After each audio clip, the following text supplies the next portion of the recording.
जी 31 मार्च 2023 की बात है ये। मैं दिल्ली में था और किसी काम से प्रधानमंत्री कार्यालय गया हुआ था मैं। तो जिनसे मेरी मुलाकात थी वहाँ हम बैठे हुए थे, चाय पी रहे थे, बातें हो रही थी। तब तक मुझे कहा गया कि मोदी जी बुला रहे हैं। तो मैं तो विश्वास ही नहीं कर पाया कि मोदी जी मुझे बुला रहे हैं। मुझे ना तो मेरा कोई अपॉइंटमेंट है, ना ऐसा मुझे बताया गया, पर ये एक्साइटमेंट बहुत बड़ा था। तो मैं गया उनके कक्ष में। जब दाखिल हुआ प्रधानमंत्री जी के कक्ष में, तो थोड़ी देर के लिए तो मैं मेस्मराइज्ड रह गया। उनको देख के कोई भी हो जाता है, मैं अकेला नहीं हूँ। ये आपने बात बहुतों से सुनी होगी और ये उनकी प्रशंसा या उनकी तारीफ़ में कही गई बात नहीं है। ये एक सत्य है कि वो सामने होते हैं तो थोड़ी देर के लिए आप अवाक रह जाते हैं। ऐसा लगता है जैसे कोई ऊर्जा का एक स्रोत आपके ऊपर फट गया हो। तो मुस्कुरा के मिले और मैं भी प्रणाम करके बैठा। हमारी बातें शुरू हुई। तो मैं तो ये सोच के बैठा था कि ठीक है, 2-4 मिनट, देश के प्रधानमंत्री ने बुला लिया, उनको पता चला कि मैं प्रधानमंत्री कार्यालय में हूँ, तो ये उनका स्नेह है। लेकिन जब हमारी बातें शुरू हुई तो मुझे बड़ी हैरानी हुई ये जान के कि कितना बारीकी से वो पोइट्री समझते हैं। जो पहली चीज़ जिसने मेरा ध्यान खींचा, वो बहुत बड़े राजनेता हैं, ये दुनिया से छुपा नहीं है। वो स्टेट्समैन है, ये बात दुनिया से छुपी नहीं है। वो विश्व पटल पे चमकने वाले राजनेता हैं। ये भी कोई ऐसी सूचना नहीं कि मैं बताऊंगा तो आप जानेंगे। लेकिन जो आप नहीं जानते हैं और जो इस देश का आम आदमी नहीं जानता है कि उनकी साहित्यिक अभिरुचि इतनी गहरी, इतनी गहन है, जो कि शायद बड़े बड़ों की नहीं होगी। उन्होंने मेरी कुछ कविताओं का जिक्र किया जो मैं माता पे, पिता पे लिखता रहता हूँ, देश पे लिखता रहता हूँ। और कुछ बातें, कुछ वीडियोस जो मैं अपने YouTube चैनल पे बड़ी बेबाकी से बोल देता हूँ। मुझे याद है, हंस के बोले, डर नहीं लगता आपको? इतनी बेबाकी से अपनी राय रख देते हैं आप राष्ट्रीय मुद्दों पे। क्योंकि एक धारणा ऐसी है कि जो फिल्मों से जुड़े हुए लोग हैं वो थोड़ा सा डरे सहमे हुए लोग होते हैं। तो मैंने कहा नहीं मान्यवर, डर इसलिए नहीं लगता क्योंकि मैंने अपने देश के प्रधानमंत्री से सीखा है। वो निर्भीक हैं, वो निडर हैं। तो जाहिर सी बात है कि हम भी आपके पद चिन्हों पर चलते हैं, हम भी किसी से नहीं डरते। और सच कहने के पीछे डर कैसा। तो ये बातें थीं और तकरीबन मुझे याद है 45 मिनट निकल गए। और इन 45 मिनटों में मैंने एक चीज़ और नोटिस की कि जहाँ भी उन्हें मौका मिलता वो मेरे ज़रिए मेरे हिस्से का भारत, मेरे हिस्से का देश, उसको समझने की कोशिश करते। मेरी पैदाइश गौरीगंज की है, अमेठी, वो जानते थे, तो ये मुझे बताने की ज़रूरत नहीं पड़ी। तो फिर मुझसे इतना डिटेल में पूछा कि अच्छा अमेठी में कहाँ घर है आपका। अब ये वही पूछ सकता है जिसको अमेठी की ज्योग्राफी पता हो, वरना ऐसे कोई क्यों पूछेगा अमेठी में कहाँ घर है। तो मैंने इनको बताया कि सरस्वती शिशु मंदिर है और उसी गली में जो पहला मकान है मेरा है। और जिस तरह से उन्होंने हाँ में सर हिलाया, उससे मैं ये अंदाज़ा लगा सकता था कि इनको वो गली पता है कि मैं किस गली की बात कर रहा हूँ। ये मेरे लिए बहुत बड़ी बात थी कि मेरे देश के प्रधानमंत्री को एक छोटा सा इलाका, उसमें एक छोटा सा मोहल्ला, उस मोहल्ले में एक छोटी सी गली, उसके बारे में पता है। तो मुझसे पूछ रहे हैं अमेठी आपका जाना होता है? मैंने कहा माननीय बिल्कुल जाता हूँ, जब भी मौका मिलता है। उनको ये बात मेरी अच्छी लगी कि मैं अमेठी आता जाता रहता हूँ, अपनी जड़ों से जुड़ा हुआ हूँ। शायद इसमें उनको अपनी झलक मिली होगी क्योंकि वो भी हमेशा बहुत ग्राउंडेड रहे, बहुत रूटेड रहे। हम वीडियोस पे देखते रहे कि कैसे वो अपनी माँ के साथ प्रधानमंत्री होने के बावजूद कितना समय बिताते थे, उनके पाँव धोते थे। तो ये बात उनको मेरी अच्छी लगी और मैं देख सकता था। माता पिता, मैंने कहा वो भी आते रहते हैं, मुंबई भी आते रहते हैं और मैं भी बहुत जाता रहता हूँ। सिनेमा के बारे में बातें शुरू हुई, तो इस वक्त क्या लिख रहे हैं? तो मैंने उनको बताया कि ये फिल्में हैं, कुछ ऐतिहासिक फिल्में थीं। तेरी मिट्टी मेरा गीत उनको बड़ा पसंद था, तो उसकी प्रशंसा उन्होंने की। तो मैंने बताया कि मान्यवर मेरे लिए एक ही चीज़ है कि जो भी थोड़ी बहुत शक्ति माँ सरस्वती ने दी है, अगर मैं ये देश की सेवा में लगा पाऊँ, अगर मैं इस देश की आने वाली पीढ़ी को ये बता पाऊँ कि कितना बड़ा ख़जाना, कितना बड़ा ट्रेजर हमारे पास है, हमारी जो सनातन संस्कृति है वो कितनी धनवान है, तो मेरा काम हो जाएगा। इसी लक्ष्य के लिए मैं लिखता रहता हूँ। और फिल्में बहुत अच्छा मीडियम इसलिए है, ये उन्होंने बात बोली। फिल्मों की बात आई तो उन्होंने बोला कि देखिए अच्छी बात यह है कि आप फिल्मों में लिख रहे हैं। फिल्में एक बहुत बड़ा मीडियम है, फिल्मों की रीच बहुत ज़्यादा है और अगर आप फिल्मों के ज़रिए कोई सार्थक बात करेंगे तो उसको अपनाने वालों की गिनती ज़्यादा होगी। ये है कि जब हम रीच की बात करते हैं तो मोदी जी को रीच, कम्युनिकेशन की जो रीच है वो बहुत अच्छी तरह से वो समझते हैं कि वैसे तो साहित्य की हर विधा अच्छी है, आप लिटरेचर लिखें, आप पोइट्री लिखें, सब अच्छा ही है, सबका सम्मान है, लेकिन जब सिनेमा की बात आती है तो अचानक आपको बिना मांगे करोड़ों की ऑडियंस मिल जाती है। तो ये बात वो उनको बहुत अच्छी लगी कि जो मेरे हिस्से का सिनेमा है उसमें मैं ऐसा कुछ करने की कोशिश कर रहा हूँ, उसमें राष्ट्रीयता की भावना, सनातन की भावना, और वो सनातन जो पूरे भारतवर्ष को जोड़ के रखता है। मैंने पूरी बातचीत के दौरान ये बात महसूस की कि उनके अंदर जो एक सबको जोड़ के रखने की एक इच्छा है वो उनकी हर दूसरी बात में आपको नज़र आती है। तो वो जो एक स्लोगन निकलता है ना, सबका साथ सबका विकास, वो ऐसे ही नहीं कि कहीं किसी ने लिख के दे दिया किसी आईएएस ऑफिसर ने और निकल आया होगा। आपको लगता है उनसे बात करते हुए कि ये इनकी अंतरात्मा से निकला होगा, ये उनके चेहरे पे, उनके मस्तक पे लिखा हुआ है। तो देश के ग्रास रूट से जुड़ा हुआ व्यक्ति जो एकदम जैसे गांधी जी कहते थे कि अगर तुम कोई स्कीम बनाते हो और वो पुअरेस्ट ऑफ द पुअर तक नहीं पहुंचती है तो वो स्कीम बेकार है। तो यहाँ मुझे बहुत गांधीवादी विचारधारा से जुड़े हुए वो नज़र आते हैं कि उनका हमेशा ध्यान इस बात पे होता है कि जो भी चीज़ हो रही है क्या इसका फ़ायदा अंतिम व्यक्ति को, जो वो फूड पिरामिड है ना, जो फूड चेन जो उसके अंतिम पायदान पे बैठा हुआ है, क्या वहाँ तक बात पहुँच रही है? अगर वहाँ तक नहीं पहुँच रही तो लक्ष्य अधूरा है, बहुत कुछ करना और बाकी है। और ये बात हमने देखी कि जितना भी जागृति आई, जितनी भी एक जब बड़ा परिवर्तन इस देश में आता है, हमने बहुत सारी सरकारें आते जाते देखी हैं, सब गरीबों के लिए, उद्धार के लिए बातें करते ही हैं, वोट बैंक भी है। अब इससे तो खैर क्या ही बचेंगे हम, राजनीति तो दूर रह नहीं सकती। लेकिन हमने हमेशा देखा है कि सरकारी ख़जाने पे बोझ डाल के कभी कर्जे माफ़ कर दिए, कभी फ्रीबीज दे दी।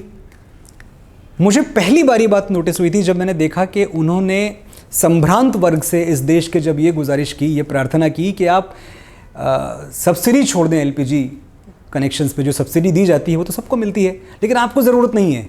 अगर आप छोड़ देंगे तो देश के ख़जाने पे बोझ आए बिना आपके छोड़े हुए पैसे से किसी गरीब की कुटिया में चूल्हा जलेगा।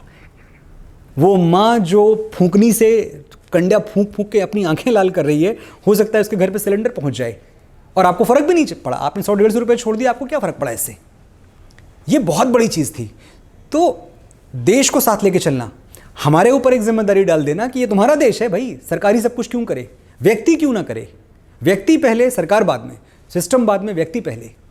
ये सोच मैंने या तो मोहनदास करमचंद गांधी जी में देखी थी और पढ़ी थी, और या तो इतने दिनों बाद मुझे अगर कहीं परिलक्षित होती हुई दिखी तो मुझे मोदी जी में दिखती है कि वो भी चाहते हैं कि इस देश का विकास देश के आम लोग करें। सरकार हाथ बटाने के लिए है, सरकार दिशा निर्देश देने के लिए है, हम हर वक्त मौजूद हैं, लेकिन आप करो, ये आपके अपने हिस्से का काम है, ये तुम्हें कोई आके करके नहीं जाएगा। तुम्हें सफलताएं, तरक्कियां और एक सुखद जीवन दान में नहीं मिलेगा, वो तुम्हें कमाना होगा।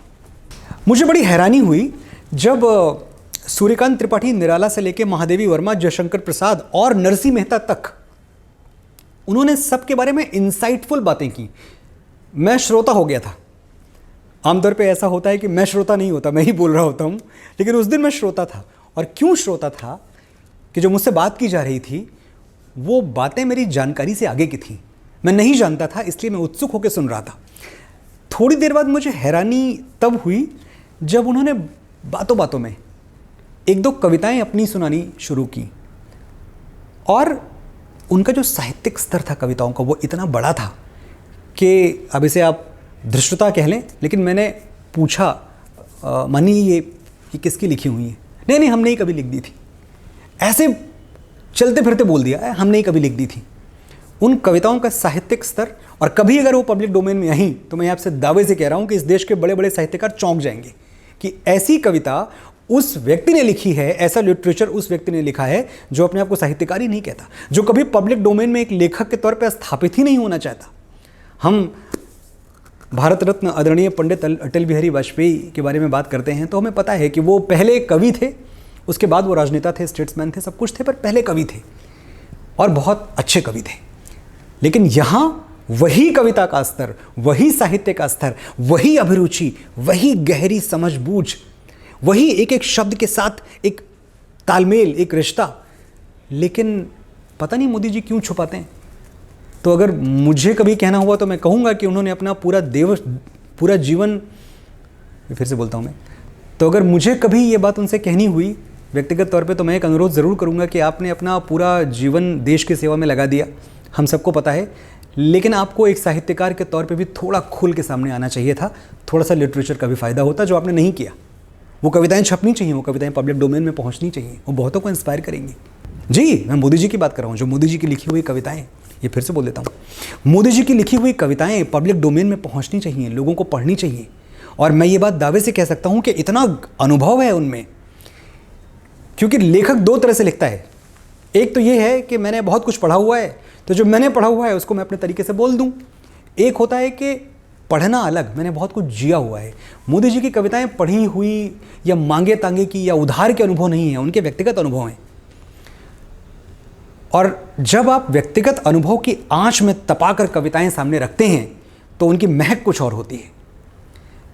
और इसीलिए मैं उनकी कविताओं से बहुत प्रभावित रहा, और आज तक मुझे इस बात की बेचैनी होती है, मुझे आज तक इस बात की शिकायत है। अगर मैं साफ साफ कहूँ तो मुझे शिकायत है कि वो कविताएं पब्लिक डोमेन में क्यों नहीं हैं, वो कविताएं मोदी जी की हर किसी के पढ़ने के लिए उपलब्ध क्यों नहीं हैं, वो होनी चाहिए। अगर कोई एक बात मुझे चुननी ही पड़े एट द गन पॉइंट कि एक ही बात आप बताएं, तो मैं ये ज़रूर कहना चाहूँगा कि कुछ जो स्लोगन्स हैं जो आज हम सुनते हैं, जो लोग मोदी जी को नज़दीक से जानते हैं और जिन्हें उनके साथ बैठने का सौभाग्य प्राप्त हुआ है, हर स्लोगन जो आज पब्लिक को मोटिवेट कर रहा है वो उनके व्यक्तित्व से, उनके चरित्र से निकला हुआ है। ये बात मुझे तब पता चली जब मैं उनसे मिला, कि जब हम टेलीविज़न पे सुनते हैं, जब हम अखबारों में पढ़ते हैं, जब हम भाषण में सुनते हैं तो लगता है हाँ ठीक है, अच्छी बात है, लेकिन वो अच्छी बात और सारगर्भित हो जाती है जब आप सुनते हैं कि इसका जन्म कहाँ से हुआ। आपदा में अवसर, आपदा में अवसर एक ऐसी चीज़ है जिसने, आपदा में अवसर एक ऐसा विचार है जिसने कोविड जैसी महामारी के समय में पूरे भारतवर्ष को इतना मजबूत बनाए रखा कि हमारी रीढ़ की हड्डी नहीं झुकी। जब पूरा विश्व बिखर गया था ताश के पत्तों की तरह, रेत के घरौंदों की तरह, हम तब भी चट्टानों की तरह मजबूत जमे हुए थे, क्योंकि हमारे पास एक प्रधानमंत्री था जो कि हमसे रोज़ कहता था कि इस आपदा में भी अवसर ढूंढो। उन्होंने क्या अवसर ढूंढे आप सोचें। कुछ विरोधी इस पर हंसे भी होंगे, लेकिन जब वो थाली बजाने वाली घटना थी, हम सबको याद है, अचानक उस माहौल में, उस सन्नाटे के माहौल में जहां किसी की आहट तक सुनाई नहीं देती थी, पूरा माहौल संगीतमय हो गया। एक एक घर से, मैं तो मुंबई में रहता हूं, यहां तो एक बिल्डिंग में सैकड़ों लोग रहते हैं, इतना घना आहंग लग रहा है कि हाँ, अचानक ये पूरा देश एक साथ आके एक लक्ष्य के लिए ये नाद कर रहा है। एकता नजर आई कि भाई ठीक है, इतना मोटिवेट किया कि आप अलग सोशो इकोनॉमिक बैकड्रॉप से आते हैं, अलग माहौल से आते हैं, हो सकता है आप मोदी जी के समर्थक भी ना हो, कोई फर्क नहीं पड़ता, लेकिन जब उन्होंने कहा कि ये थाली बजाओ या ताली बजाओ या दिए जलाओ, पूरा देश एक साथ आके ये सब कर रहा था। इस आपदा में उन्होंने इस देश को एक सूत्र में पिरोने का अवसर ढूंढ लिया। ये उनके सिवा, आपको अगर याद हो तो बताएं, मुझे तो याद नहीं आता। जब से मैं जानता हूं और तकरीबन 50 साल की मेरी उम्र होने को आई, कई सरकारें आती जाती देखी, कई प्रधानमंत्री देखे, सबने अपने अपने हिस्से का अच्छा ही काम किया देश की तरक्की में, लेकिन ऐसा ग्रास रूट पे कौन सोचता है, ऐसा बुनियाद पे जाके कौन सोचता है। ये सोच लेकिन मौलिक नहीं है। मैं ये भी कहूँगा कि ऐसा नहीं कि ये मोदी जी ने कहीं ऐसे सोच लिया अचानक, ये सोच उनकी माताजी से आती है, और मुझे लगता है मोदी जी भी इसको स्वीकार करेंगे कि आपदा में अवसर ढूंढना, ये पहला सबक उन्होंने अपनी माताजी से सीखा था। हमने मोदी जी से सीखा, उन्होंने अपनी माताजी से सीखा। वो वड़नगर में जिस घर में रहा करते थे, बहुत छोटा सा एक मकान था, तो उसमें अक्सर बारिश के महीने में छतें टपकती रहती थी। टपकती हुई छत, जबकि आपको, अगर आप खाना खाने भी बैठे हैं तो आपको अपनी थाली संभालनी पड़ती थी कि उसमें पानी गिर रहा है। आप अगर रात में सो रहे हैं तो आपको अपना बिस्तर एक ऐसी जगह पे लगाना होता था कि जब रात में बारिश हो तो आपके ऊपर पानी ना गिरे। ये तो नितांत गरीबी की सिचुएशन है। इसमें तो हर किसी को शिकायत होगी ईश्वर से, अपने आराध्य से, कि भगवान हम ही मिले थे तुमको ये दिन दिखाने के लिए। मोदी जी की माता जी, परम आदरणीय स्वर्गीय हीराबेन जी, वो क्या करती थी, जब बारिश होती और छत टपकने लगती तो वो बहुत सारे बर्तन लाके रख देती, और वो बर्तन भरते जाते, वो बर्तन संभाल के रखती जाती। वही पानी घर के कामकाज में इस्तेमाल होता, वही पानी घर के सफाई में, बर्तन धुलने में इस्तेमाल होता। तो वाटर कंजर्वेशन एक बहुत बड़ा, एक साइंटिफिक टर्म है, और मैं समझता हूँ कि हीराबेन को शायद ये टर्म ना पता रहा हो, बावजूद इसके वो इतनी स्मार्ट थी कि उन्होंने टपकती हुई छत में भी अवसर ढूंढ लिया, उस आपदा में अवसर ढूंढ लिया। अगर आप मुझसे पूछेंगे तो मुझे लगता है मोदी जी वहाँ से प्रेरित रहे होंगे और इसीलिए उनके जीवन में जितनी भी प्रॉब्लम्स आई उन्होंने सब में कोई ना कोई एक अच्छा पहलू ढूंढ निकाला। ये भगवान राम से सीखा होगा कि जो पत्थर भगवान श्री राम के रास्ते में फेंके गए, उन्हीं पत्थरों से पुल बना के वो लंका पहुंच गए अपनी माँ सीता को बचाने। तो जो बड़ा व्यक्ति होता है वो कभी आपदाओं से घबराता नहीं है, वो उसमें अपने लिए रास्ता ढूंढ लेता है। मेरे लिए मोदी जी की ये खूबी हमेशा अनुकरणीय रहेगी और मैं हमेशा सीखता रहूँगा। और मैं चाहता हूँ कि इस देश की आने वाली पीढ़ी ये बात सीखे कि कोई प्रॉब्लम इतनी बड़ी नहीं है कि उसमें आप अपने लिए कोई पॉजिटिविटी ना ढूंढ पाएँ, कुछ सकारात्मक पहलू उसका ना ढूंढ पाएँ आप। 2047 तक भारत विकसित होगा, अब इसकी संभावनाएं बहुत स्पष्ट नज़र आने लगी हैं। अगर यही सवाल मुझसे शायद आज से 10-12 साल पहले पूछा जाता तो मैं इस सवाल से बच के निकल जाता कि भाई कौन सा विकसित भारत, बहुत दूर है, अभी कुछ ऐसा दिख नहीं रहा। लेकिन आज जब आप देखते हैं कि पिछले कुछ वर्षों में इस देश की काया कैसे पलटी है, जब आप ये देखते हैं कि इस देश के दूर दराज के इलाकों में एक किसान वो यूपीआई से पेमेंट कर रहा है, एक सब्जी वाला फल वाला यूपीआई से पेमेंट एक्सेप्ट कर रहा है। और अगर आप दुनिया घूमते हैं मेरी तरह, तो मैं तो पूरी दुनिया घूमता रहता हूँ जिन्हें आप विकसित देश कहते हैं। मैं जब वहाँ जाता हूँ और मैं देखता हूँ, मुझे अब आदत है, भारतवासी होने के नाते मुझे आदत है कि अगर मुझे पानी की एक बोतल चाहिए, मैं अगर शॉप पे गया तो मैं स्कैन करके क्यूआर कोड से पेमेंट करूँगा। लेकिन ये आदत आपको बहुत भारी पड़ती है जब आप बाहर जाते हैं, क्योंकि वहाँ ऐसा कुछ नहीं है। डिजिटलाइजेशन इतना ट्रांसपेरेंट नहीं है दुनिया के किसी कोने में जितना हमारे भारतवर्ष में है। तो ये सोच के लगता है कि वाकई कुछ चीज़ों में तो हम वर्ल्ड लीडर बन चुके हैं, ये हमसे पहले किसी ने नहीं किया। थोड़े दिनों पहले तक लोग हंसते थे इस बात पे, ख़ासतौर से ये जो हमारा बाएं हाथों से लिखे जाने वाले इतिहास हैं, इनमें इस बात का बड़ा मजाक उड़ाया गया कि अरे शिव की जटाओं में चंद्रमा है। मतलब इस बात पे हंसी आती थी लोगों को। आज चंद्रमा पे शिव शक्ति पॉइंट है। तो ये अगर बात यहाँ तक पहुँच चुकी है, बात इतना आगे निकल चुकी है, आज हमारे पास दुनिया की सबसे तेज़ रफ्तार मिसाइलें हैं, हम दुनिया की 5वीं सबसे बड़ी इकोनॉमी बन चुके हैं, तीसरी बनने वाले हैं। एक प्रोजेक्शन के मुताबिक संभव है पूरी तरह से कि 2025 ख़त्म होते होते या 26 शुरू होते होते हम तीसरी सबसे बड़ी इकोनॉमी बन चुके हों। तो इतना कुछ अचानक ये जो मोबिलाइज हुआ है, ये जो मोमेंटम आया है, एयरपोर्ट पे आप जाते हैं, सबको याद होगा कितनी लंबी लंबी कतारें, कितनी लंबी लंबी लाइनें। एयरपोर्ट में एंट्री के लिए आप पहले से आधे घंटे लेके जाओ, आधे घंटे से कम में आप एयरपोर्ट के अंदर दाखिल नहीं हो सकते। आज देखिए आप, डीजी यात्रा फेस स्कैन करता है, मोबाइल निकालने की भी ज़रूरत नहीं पड़ती। तो इतना परिवर्तन आपको अपनी आंखों के सामने दिख रहा है, और कैसे विकसित भारत का शंखना सुनाई देगा आपको? यही तो है। 34 किलोमीटर रोज़ हमारे देश में हाईवेज बन रहे हैं। इस देश में अभी 15 से 20 साल पहले तक सड़कों की हालत इतनी खस्ता हुआ करती थी। मैं उत्तर प्रदेश के एक छोटे से गांव में जन्मा पला बढ़ा, टोटली डिस्कनेक्टेड, जिसको अमेठी कहते हैं आप। वो राजनीतिक तौर पे बहुत बड़ा नाम सुनाई पड़ता है, पर मैं पैदा हुआ हूँ वहाँ, मैंने अपनी ज़िंदगी के 22-23 साल वहाँ गुजारे हैं और अभी भी लगभग नियमित तौर पे जाता रहता हूँ। पिछले कुछ सालों में दुनिया बदल गई है।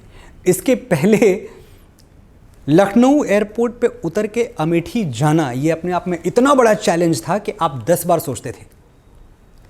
लाइट 2 घंटे लाइट आ जाए अगर, तो मेरे पापा मुझे फ़ोन करके बोलते थे, मन्नू आज तो 2-3 घंटा लाइट रही।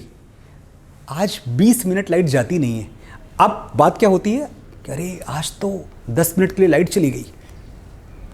इस पे ताज्जुब होता है और मैं इस पे हंसता हूँ कि यही वो अमेठी है, यही वो छोटा सा एक कस्बा है जहाँ 2 घंटे लाइट आना बड़ी बात थी, आज 20 मिनट लाइट जाना बड़ी बात हो गई है।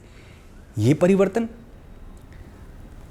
इलेक्ट्रिफिकेशन आप देखें तो मुझे लगता है लगभग 100% जो गांव हैं इस देश के, लगभग 100%, लगभग मैं इसलिए लगा देता हूं कि 99.99% को भी ये जो आंकड़ों के पीछे पड़े रहते हैं ना, ये ले आते हैं कि देखो नहीं, ये 6000 गांव हैं, 6000 गांव में 5999 हो गया, एक रह गया, तो उसको हमारे खिलाफ यूज़ करते हैं।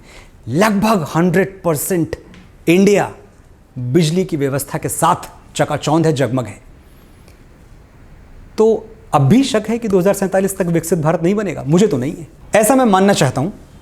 मुझे आदरणीय श्री नरेंद्र मोदी जी ने कभी ये नहीं कहा कि उनको मेरी आवाज़ बड़ी पसंद है, लेकिन मैं ऐसा विश्वास करता हूँ, क्योंकि जो कुछ हुआ है पिछले कुछ दिनों में, एक बड़ी मार्मिक घटना मुझे याद आती है। आदरणीय माता जी के देहांत के बाद, हीराबेन जी के देहांत के बाद हम सब ने देखा कि किसी की माँ अगर इस दुनिया से चली जाए तो मुझे लगता है उससे बड़ा नुकसान कुछ हो नहीं सकता। दुनिया में हर चीज़ की भरपाई है, इसकी कोई भरपाई नहीं है।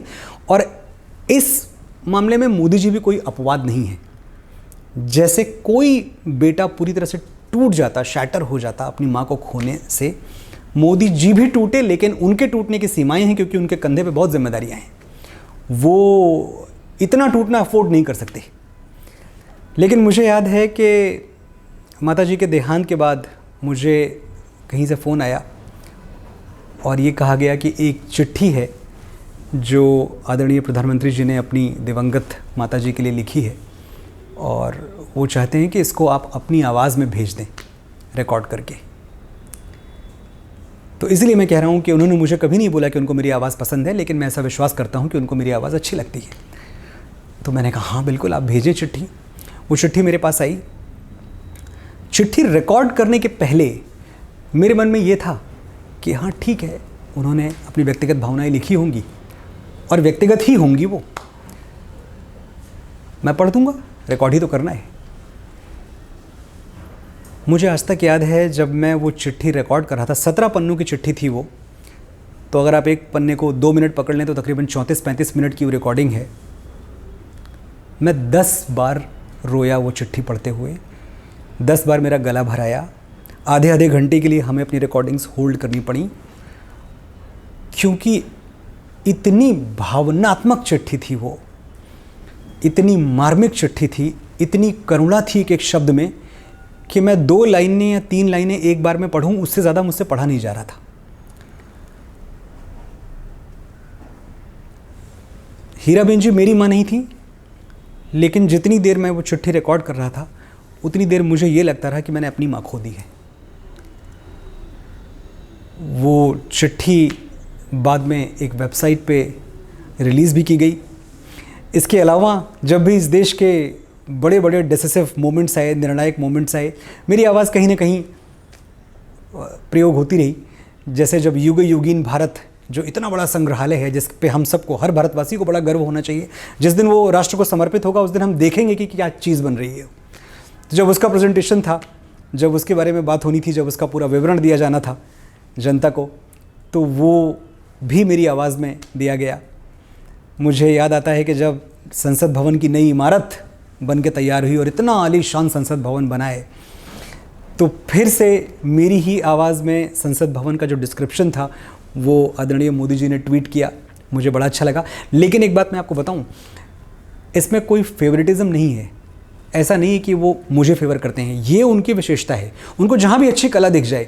हमने देखा श्री राम मंदिर का जब लोकार्पण था, जब प्राण प्रतिष्ठा थी, तो उसके पहले उन्होंने गीतों को ट्वीट करना शुरू किया। वो गीत जो भगवान राम की श्रद्धा में गाए गए, रचे गए, और ऐसे ऐसे कलाकारों के गाने उन्होंने ट्वीट किए, एक्स जिसको अब कहते हैं ट्विटर को, ऐसे ऐसे कलाकारों के गाने पोस्ट किए गए जिनका नाम ही किसी ने नहीं सुना था। अगर कोई और होता तो भाई एक सेट ऑफ आर्टिस्ट है जो टॉप लोग हैं, बड़े बड़े, बड़ा आसान है ना कि आप उनके उठाएं और आप पोस्ट करें, देखो भाई इन्होंने किया, उन्होंने किया। उन्होंने, किसी के 200 सब्सक्राइबर हैं, कोई यूट्यूब पे ही नहीं है, किसी को कोई जानता ही नहीं, कोई छोटे से गांव खेड़े का कलाकार है, कुछ फर्क नहीं पड़ता। अगर बात उनकी आत्मा को छू गई तो उन्होंने तुरंत प्रशंसा के साथ पोस्ट किया। मुझे लगता है मोदी जी की ये बात उनको सबसे अलग बनाती है। और यही बात है कि जब अपने मन की बात कहने के लिए बहुत बड़ा विजन चाहिए था कि आप रेडियो को मीडियम चुने। अरे दुनिया के सारे मीडियम आपके पास हैं। हम एआई युग में प्रवेश करने वाले थे जबकि बात है ये, हमारे पास इंटरनेट था, हमारे पास ओटीटी है, हमारे पास क्या नहीं है अपनी बात कहने के लिए। हमारे पास इतने टेलीविज़न चैनल्स हैं, लेकिन मोदी जी ने रेडियो को चुना।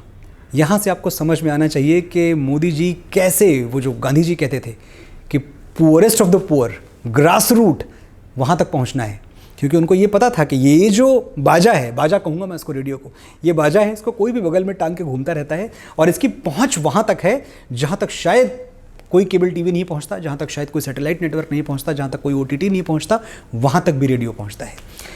और वो कितना एक क्रांतिकारी कदम साबित हुआ कि आज बहुत सारे लोग एप करने की कोशिश करते हैं, ट्राई करने की कोशिश करते हैं कि हमें भी ऐसा करना चाहिए।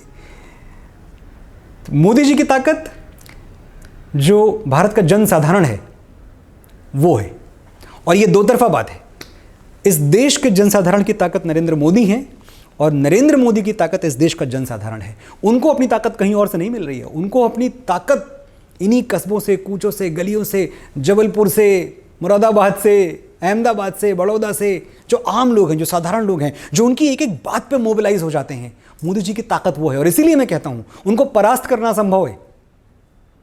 इसलिए नहीं कि बहुत बड़े राजनेता हैं, वो तो ही हैं, उसमें क्या मेरे बताने से क्या होगा, इसलिए कि लोग उनके साथ खड़े हुए हैं, इसलिए कि इस देश के करोड़ों लोग आंदोलित हो जाते हैं उनकी एक आवाज पे।